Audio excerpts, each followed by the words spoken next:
Hello दोस्तों, SK electronics shirt में आपका स्वागत है। दोस्तों कैसे हैं आप सभी? आई होप आप बहुत अच्छे होंगे।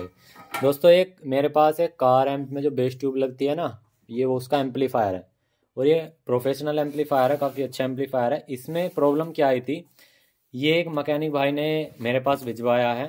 ठीक है, ये कस्टमर का नहीं, जो कस्टमर का होता है हम कस्टमर का बता देते हैं। ये मैकेनिक भाई ने भिजवाया है। उसमें प्रॉब्लम क्या आई थी, इसमें लेफ्ट चैनल के मतलब यहाँ पे लेफ्ट और राइट चैनल होता है। यहाँ पे इतना ये जो है ना PWM आईसी होती है और यहाँ पे एक तरह से इसका इन्वर्टर सेक्शन है। इन्वर्टर सेक्शन कैसे, यहाँ से 12 वोल्ट से हाई वोल्ट में कन्वर्ट करता है और यहाँ पे मेन फिल्टर एक्स्ट्रा लगे हुए हैं यहाँ पे। तो इन वाले एम्पलीफायर सेक्शन पे यहाँ पे वोल्टेज आती है। अब हो क्या रहा था इसके अंदर, देख सकते हैं ये इसके मॉसफेट फटे हुए भी हैं यहाँ पे। इसमें लोकल मॉसफेट भी डाल के देख लिए, ओरिजिनल भी, लेकिन हो क्या रहा है, एक चैनल के मॉसफेट इसके बार बार उड़ जा रहे हैं। 1-2 सेकंड के लिए चलता है फिर उड़ जाते हैं। आईसी भी आप देख सकते हैं, ये देखिए TL 494 आईसी जो है यहाँ पे नई डली हुई है। आईसी भी नई डल गई, मॉसफेट भी नई डल गई, लाइन वगैरह ये सारे ट्रांजिस्टर भी चेक कर लिए, NPN PNP सारे ट्रांजिस्टर चेक करे, बेस के ट्रांजिस्टर भी सारे चेक करे, सब कुछ ठीक है देखने में। यहाँ तक का जो भाई आउटपुट में अगर शॉर्टिंग हो तो सब ठीक ठीक है। इन फिल्टर कैपेसिटर पे वोल्टेज भी आ रही है, एक पे हल्की सी कम है, एक पे हल्की ज़्यादा है, लेकिन ठीक है क्योंकि एक पे 19 है एक पे 20 है, कोई दिक्कत वाली बात नहीं। लेकिन फिर भी वो एक दिक्कत है। ठीक है, अब मैं आपको बताता हूँ दोस्तों इस कंडीशन में आपको क्या चेक करना है, कैसे चेक करना है। मैंने आपको बताया हुआ है, हमने एक वीडियो में बताई थी। यहाँ पे जो आईसी लगी होती है, ये वाली ऑपरेशनल एम्पलीफायर आईसी जो है एक तरह से, ये एम्पलीफायर आईसी जो होती है ना, ये वाली जो है इसमें आईसी लगी हुई है 494, इससे जो डायरेक्ट सिग्नल जाता है ना वो गेट पे जाता है, लेकिन वो नॉर्मल उसमें जाता है जो आपके सिंगल ट्रांजिस्टर वाले रहते हैं। जैसे यहाँ पे आप देख सकते हैं 1 2 3 4 5 6 7 8, ये 8 ट्रांजिस्टर, मतलब पावर इससे ज़्यादा चाहिए। तो इस पे क्या है, इसके बेस पे सिग्नल ज़्यादा बढ़ा करके, और यहाँ पे बड़ी कोयल लगी हुई है, तो सीधी सी बात है उसको करने के लिए अगर डायरेक्ट यहाँ से हम आईसी पे देंगे ना तो वही अपनी 25025 के आसपास सप्लाई देगा। लेकिन इतनी सप्लाई में किसी पावर एम्प को चलाना कोई ऐसा नहीं लगेगा कि आपको 2 4 5 स्पीकर चलाएं, तो वो उसमें मज़ा नहीं आया। किसी बड़े एम्पलीफायर को चलाने के लिए छोटी सप्लाई की रिक्वायरमेंट नहीं होती। बड़े एम्पलीफायर को, अब ये बड़ा एम्पलीफायर दे रखा है ना यहाँ पे, तो इसको चलाने के लिए बड़ी ही सप्लाई की जरूरत पड़ती है। वो इसमें लगानी हुई यही आईसी है। तो उसके लिए क्या किया गया होता है, यहाँ पे PNP 2 ट्रांजिस्टर लगा दिए होते हैं। एक ट्रांजिस्टर इधर की तरफ जो कि इनकी गेट पे पल्स करेगा और वो इधर की गेट पे पल्स करेगा। अब चलिए मैं आपको पहले लाइव दिखा देता हूँ। देखो मैंने एक मॉसफेट यहाँ लगा रखा है टेस्टिंग के लिए, एक मॉसफेट मैंने यहाँ लगा रखा है और यहाँ पे आईसी बिल्कुल नहीं है। अब मैं इसमें 12 वोल्ट देता हूँ ना, देखो 12 वोल्ट दी, और ये सीरीज का बल्ब है, देखो 1-2 सेकंड बाद ये देखो जल गया। ये 12 वोल्ट की सीरीज है, जबकि ये जलना नहीं चाहिए क्योंकि ये 4.5-5 एम्पियर पे जलता है। और जब एम्पलीफायर नॉर्मल कंडीशन में रहता है तो 0.5 एम्पियर लेता है, मात्र 0.5, और ये ले रहा है 4 से 5 एम्पियर जब जलता है। यानी कि अगर आपका एम्पलीफायर 4 से 5 एम्पियर ले रहा है तब जलेगा। अगर मैं देखो यहाँ से फ्यूज निकाल दूँ ना, दोनों फ्यूज निकालता हूँ, थोड़े बहुत ज़्यादा टाइट हैं, देखो इसको निकाल दिया, एक को दूसरे को निकालता हूँ, देखो दोनों आए, फ्यूज निकाल दी, शॉर्टिंग खत्म हो गई। अगर मैंने ज़्यादा देर लगाए रखे ना तो इस कंडीशन में भी मॉसफेट शॉर्ट हो जाए, काफ़ी ज़्यादा हीट हो चुके हैं हालांकि। अब मैं देखो इसे लगाता हूँ, तुरंत यहाँ पे देखो ये जल गया, तो मैं इसे बंद कर लेता हूँ। अब ये शॉर्टिंग दोस्तों कैसे हटेगी भाई, इस तरह के सप्लाई में क्या होता है दोस्तों, आपको शॉर्टिंग हटाने के क्या क्या तरीके होते हैं। आपने अगर मॉसफेट भी नहीं डाल दिए और आपने आईसी भी नहीं डाल दी, तो चलिए अब मैं आपको तरीके बताता हूँ यहाँ पे। ठीक है, अब सारे तरीके बताता हूँ आपको। सबसे पहले मॉसफेट आपने नहीं डल गए, आईसी नहीं डल गई, फिर हमारा इधर की तरफ शॉर्टिंग का बहुत ही कम चांस है। लेकिन अभी एक पॉइंट है जो मैं आपको बताऊंगा। फिर हमारा आ जाते हैं हम सेकेंडरी साइड। अब हमें पूरे सर्किट में ये पता लगाने की तरफ कि भाई हमारे इन्वर्टर सेक्शन में शॉर्टिंग है या दूसरी तरफ शॉर्टिंग है। तो उसके लिए हम क्या करेंगे, हम दूसरी लाइन की जो मतलब यहाँ से जो लाइन डिवाइड हो रही है, इधर की तरफ जो लाइन जाएगी उसके कनेक्शन काट देंगे। कनेक्शन काटने के भाई यहाँ जंपर तो हम हटाएंगे नहीं, तो अब हम करेंगे क्या, ये जो कॉयल लगी हुई है ना, इससे हमारी पहले इन दोनों पे सप्लाई जाती है। ये हमारे देख सकते हैं, पास से दिखाइए, यहाँ पे जो सिंबल बना हुआ है ना वो डायोड का सिंबल है, मतलब बीच में जो आप देख सकते हैं वो निगेटिव आउट हो रहा है, इस वाले इससे पॉजिटिव आउट हो रहा है। तो हमारे दोनों सप्लाई के लिए लगे होते हैं। तो चलिए अब हम दोस्तों इन्हीं दोनों डायोड को यहाँ से बाहर निकालते हैं। ये हाई फ्रिक्वेंसी के डायोड होते हैं। ठीक है, अगर इन्हें डायोड को निकालने के बाद दोस्तों शॉर्टिंग हमारी रिमूव हो जाती है। देखो यहाँ से, देखो ये देख सकते हैं साइड से इसके निगेटिव रिमूव हो रहा है, अगर बीच वाले से हो तो पॉजिटिव। तो यहाँ पे साइड में माइनस के 19 वोल्ट है और यहाँ पे प्लस की वोल्टेज है, जो कि प्लस की वोल्टेज यहाँ से जंपर लग के इस वाले से आ रही है। तो हम यहाँ पे पहले क्या करते हैं, ये निकाल लेते हैं।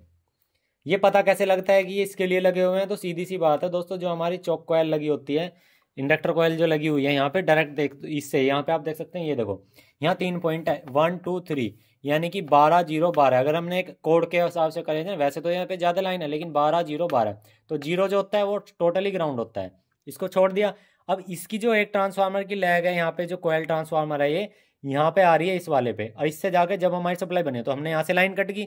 अब दूसरे वाली जगह यहाँ से जंपर लग के यहाँ पे जा रहा है सीधा, मोटा जंपर है, मैं दिखा देना चाहता हूँ, ये देखो ये मोटा जंपर है, ये रहा। और ये मोटा जंपर सीधा आ रहा है इस वाले पे, यानी कि एक पे निगेटिव आउटपुट निकल रही है, एक पे पॉजिटिव, तो हम इन्हें को हटा देते हैं। अगर हमारी आउटपुट में शॉर्टिंग होगी ना, तो सीधी सी बात है दोस्तों, हमारी अभी यहाँ पे शॉर्टिंग निकल जाएगी। ये देखो जी, हमने हटा दिया। अब हम सेट को ऑन कर लेते हैं जी, तो देखते हैं, तो देखो फिर से जल गया बल्ब। तो इसका मतलब क्या हुआ, हमारे आउटपुट में कोई भी शॉर्टिंग नहीं है। अब हमने ये दोनों डायोड जो निकाल रखे ना, या तो इन्हें लगा सकते हो या नहीं भी। अब हो क्या रहा है दोस्तों, मैं अगर इन मॉसफेट को चेक कर रहा हूँ ना, मतलब यहाँ पे चेक कर रहा हूँ, तो हीट पहले ये हो रहा है, ये नहीं हो रहा, हीट पहले ये हो रहा है। अब यहाँ पे हीट का मैंने तो कह दिया हीट हो रहा है, लेकिन आपको कैसे पता लगा, चलिए यहाँ पे आप देख सकते हैं, यह है सोल्डरिंग पेस्ट, ठीक है। अब मैं यहाँ से ऑन करता हूँ, इसको ऑन किया, यहाँ पे देखो, अब मैंने तो कह दिया कि भाई ये हीट हो रहा है, ठीक है, लेकिन आपको कैसे पता लगेगा, देखो ये मैंने पेस्ट लिया, मैं यहाँ घेर रहा हूँ, देखो ये देखो कितनी जल्दी मेल्ट हो रहा है और उस पर धुआं निकल रहा है, ये देखो धुआं निकलने लगा, ये देखो। लेकिन यही पेस्ट मैं अगर इस पर घेरता हूँ ना, ये देखो कोई ज़्यादा फर्क नहीं पड़ रहा, कोई भी फर्क नहीं पड़ रहा, देखो ये देख लो कोई भी फर्क नहीं पड़ा। लेकिन यही पेस्ट में अगर इस पर घेर रहा हूँ तो धुआं निकलने लगा, ये देखो इस पर कोई फर्क नहीं पड़ा। तो साफ साफ पता लगा सकते हैं कि ये वाला हमारा ट्रांजिस्टर जो है, सॉरी मॉसफेट जो है वो हीट हो रहा है। यहाँ पे एन चैनल के मॉसफेट लगे हुए हैं, 3 इधर 3 इधर, और दोनों के लिए जो गेट ड्राइव है आईसी ये है। अब यहाँ पे गेट ड्राइव आईसी नहीं डल गई तो अब क्या रह गया, अब मैं बताता हूँ आपको। इसके लिए होता क्या है दोस्तों, यहाँ पे मैंने बताया जब हाई फ्रिक्वेंसी का बड़ा एम्पलीफायर होता है तो उसके लिए गेट ड्राइव के लिए 2 ट्रांजिस्टर लगाए गए होते हैं पीएनपी। इधर यहाँ पे ये वाला लगा हुआ है, देख सकते हैं, इसका नंबर दिखा दीजिएगा, यहाँ पे ये लगा हुआ है KTA, मैं दिखा देता हूँ थोड़ा सा, ये देखो यहाँ पे लिखा है 1266, थोड़ा कैमरा में वहीं रखो, ये देखो यहाँ पे KTA 1266, ये वाला ट्रांजिस्टर है, यहाँ पे देखो 1266, ठीक है, ये रहा 1266। ये एक 1266 जो ट्रांजिस्टर है एक पीएनपी ट्रांजिस्टर है, हमने आपको बता दिया, लेकिन फिर भी आपको एक बार नेट पे इक्विवेलेंस निकाल के दिखा देता हूँ। यहाँ पे मैं आपको दिखाता हूँ, ये मैंने गूगल पे गया, KTA 1266 ट्रांजिस्टर पिन आउट, मैं इस पर लिख लेता हूँ पिन आउट, पिन आउट, ठीक है, ये मैंने निकाल लिया। अब मैं इसके अगर इमेज पे जाऊँगा तो यहाँ पे आप देखो, ये एक हमारा दोस्तों यहाँ पे पीएनपी ट्रांजिस्टर है, पहली पिन लाइन में आ रहा है लिखा हुआ पीएनपी ट्रांजिस्टर है, और इसकी पिन नंबर 1 एमीटर है, दूसरी कलेक्टर है और तीसरी बेस है। अगर इसकी इक्वलेंट में अगर हम कोई भी मतलब सेम इसका ट्रांजिस्टर ले, तो हमारे ये जो ट्रांजिस्टर है यहाँ पे आप देख सकते हैं हमारे पास है A1015 ट्रांजिस्टर, ये इसकी बिल्कुल इक्वल है, मतलब इसमें बेस भी वही है, कलेक्टर भी वही है, एमीटर भी वही है, और ये एक पीएनपी ट्रांजिस्टर। चलिए आपको दिखा देते हैं, आप इसको देख लो, ये एक पीएनपी है, इसकी पिन नंबर 1 एमीटर है, दूसरी कलेक्टर है, तीसरी बेस है, ठीक है। अब आ जाते हैं A1015 ट्रांजिस्टर, तो यहाँ पे आ जाएंगे इमेज पे। सबसे पहले आप देख लो, पहला पीएनपी है, ये मैच हो गया, पहला मैंने क्या बताया, पहला ही एमीटर है, दूसरा कलेक्टर है, तीसरा बेस है, तो ये बिल्कुल इक्विवेलेंट, बिल्कुल ठीक बैठ रहा है। कहने का मतलब नंबर इसका अलग है, लेकिन ये काम बिल्कुल परफेक्ट तरीके से करेगा, तो इसकी जगह लग जाएगा। अब लेकिन जब खराब होगा जब भी तो लगेगा, वो कैसे चेक करेंगे, चलिए यहाँ पे आप देख सकते हैं, सबसे पहले फिजिकली में बिल्कुल ओके है, ठीक है, लेकिन इधर का ट्रांजिस्टर बिल्कुल ठंडा पड़ा है। इधर की तरफ आ जाते हैं दोस्तों, यहाँ पे देखो ये वाला ट्रांजिस्टर, ये देखो थोड़ा सा मैं दिखा लेता हूँ, यहाँ पे आप देख सकते हैं ये फूला हुआ है, और यहाँ पे आप देख सकते हैं ये ट्रांजिस्टर जो है फटा हुआ भी है। तो ये ट्रांजिस्टर जो है ना हमारा, ये हमारा शॉर्ट है, शॉर्ट क्या सीधे सी आपको दिख रहा है, फिजिकली एक डैमेज हो चुका है, देख सकते हैं। और इधर का ही ट्रांजिस्टर हमारा गर्म हो रहा था बहुत ज़्यादा, तो इसे हम यहाँ से निकाल लेते हैं, ये हम इस ट्रांजिस्टर को यहाँ से बाहर निकाल लेते हैं। अब इसके साथ एक 24 वोल्ट का जिनर भी लगा होता है, उसे भी आपको चेक कर लेना है जब भी आपकी ऐसी दिक्कत आए। तो ये हमारा ट्रांजिस्टर है, तो देख सकते हैं दोस्तों ये जो हमारा ट्रांजिस्टर है फिजिकली आप देख सकते हैं ये ख़राब है, और ये भी एक पीएनपी ट्रांजिस्टर ही है। तो हम यहाँ से इसको ड्राई सोल्ड जो है, मतलब यहाँ पे जो पिने हैं उसको हम साफ कर लेते हैं, क्योंकि ये आप देख सकते हैं सीधा इसकी बेस पे रेजिस्टेंस लग के तब लगा हुआ है, यहाँ से सीधा बेस पे। अब इसके गेट पे जो सिग्नल देगा वो यही देता है। अब हमें इसे लगाने से पहले इसका जो है ना, जो डायोड है, जिनर डायोड है, उसको भी चेक कर लेना है। तो यहाँ पे जो जिनर डायोड लगा हुआ है यहाँ पर लगा हुआ है, इसको भी चेक कर लेते हैं एक बार। तो यहाँ पे आप देख सकते हैं जिनर डायोड हमारा ठीक है, बिल्कुल परफेक्ट है, कोई दिक्कत नहीं है। तो चलिए यहाँ पे इसको लगा देते हैं। अगर किसी रेजिस्टेंस की वैल्यू भी शिफ्ट हो रही होगी जब भी दिक्कत आएगी ऐसी। तो हमने यहाँ पे इसे लगा दिया।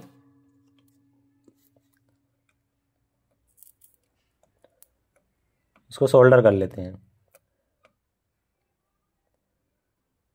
ठीक है, बीच में देख लेना है कोई शॉर्टिंग ना हो।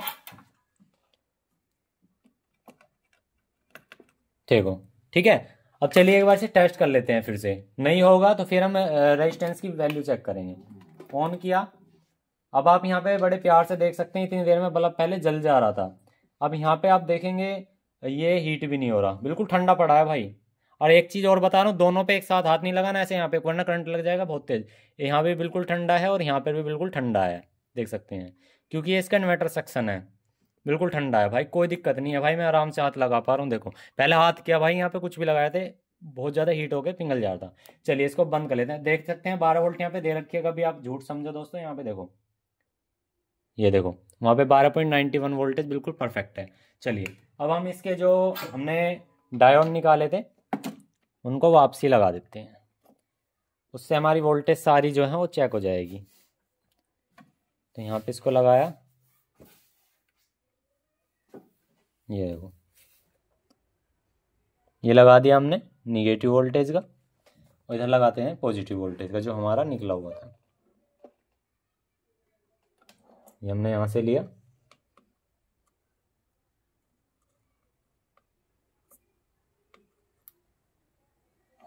ये लग गया। ठीक है, शॉर्टिंग चेक कर लेंगे, कोई शॉर्टिंग ना हो पिन आपस में, क्योंकि अगर रहेगी तो एक ही बार में हमारा मॉसफेट उड़ जाएगा।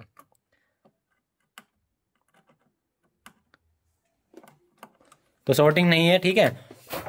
अब एक बार इसके वोल्टेजेस चेक कर लेते हैं, जो हमारे 19-20 वोल्टेज आ रहे थे पहले वो चेक कर लेते हैं। यहाँ पे हमारा ग्राउंड दे रखा है, पहले प्लस वोल्टेज चेक करते हैं। तो यहाँ पे आप देखिए 32 वोल्टेज प्लस के बिल्कुल ठीक आ रहे हैं। अब निगेटिव के वोल्टेज चेक करते हैं। तो यहाँ पे आप देखो निगेटिव का निशान बन गया, बिल्कुल करेक्ट वोल्टेज वही रुके हुए हैं, 32 निगेटिव और 32 पॉजिटिव, ये देख लो। अब बिल्कुल इसके वोल्टेज एकदम करेक्ट है, ये एम्पलीफायर बिल्कुल हमारा रेडी है। तो कितनी आसानी से दोस्तों फॉल्ट निकल गया। लेकिन बस थोड़ा सा ये होता है दोस्तों, इस चीज़ को हमें समझना होता है। किसी भी चीज़ को अगर आप रिपेयर करें तो समझना होता है उसका सर्किट डायग्राम किस हिसाब से है। तो इसमें क्या होता है, मैं फिर से बता रहा हूँ, इसकी जो ड्राइवर आईसी होती है इस पर 12 वोल्ट जाती है। इसकी जो पल्स निकलती हैं वो हमारी इसकी गेट पे निकलती हैं। पिन नंबर 14-11 जो मैंने बता रखी है वो सिंपल वही है, बिल्कुल सेम।